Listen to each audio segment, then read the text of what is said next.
Mrekullia në vetull. Lina u trondit kur pa në pasqyrë. Vetulla e saj e djathtë ishte shkrumbuar krejt. Ishte vetëm në klasën e tretë dhe mendimi i parë që i erdhi në mendje ishte se kurrë më nuk do t'i rritej vetulla. Lotët i rrëshisnin pa pushim, sikur të donte të shplante gjurmët e zjarrit që e kishte prekur.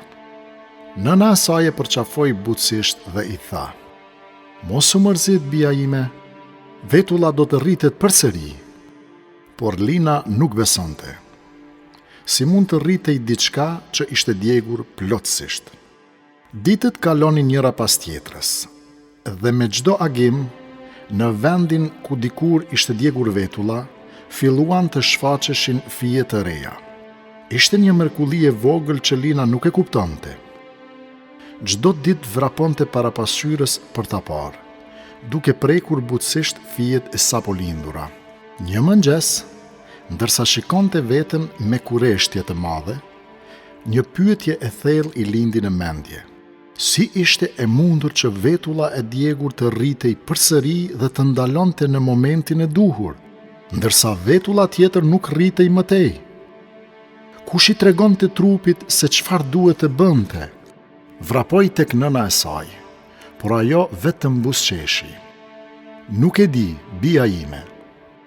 Zoti ka krijuar trupin ton me urtësi të madhe." Lina nuk u ndal.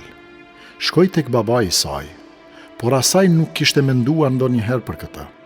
Madje, edhe ai filloi të bëhej kurreshtar.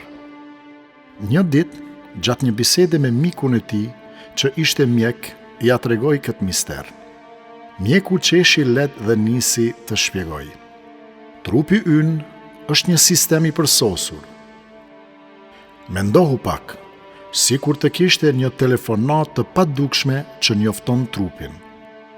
Dërgoni ushqyes për vetullën e djegur. Qelizat e gjakut nisin menjëherë transportin e materjeve të nevojshme në atë zonë, dhe vetulla rritet. Por, sa po arrin gjatësinë e saj natyrale, një tjetër sinjal e ndalon rritjen. Po të mos ndalej, vetulla do të vazhdonte të rritej sikur flokët." Babai i Linës mbeti gojhapur.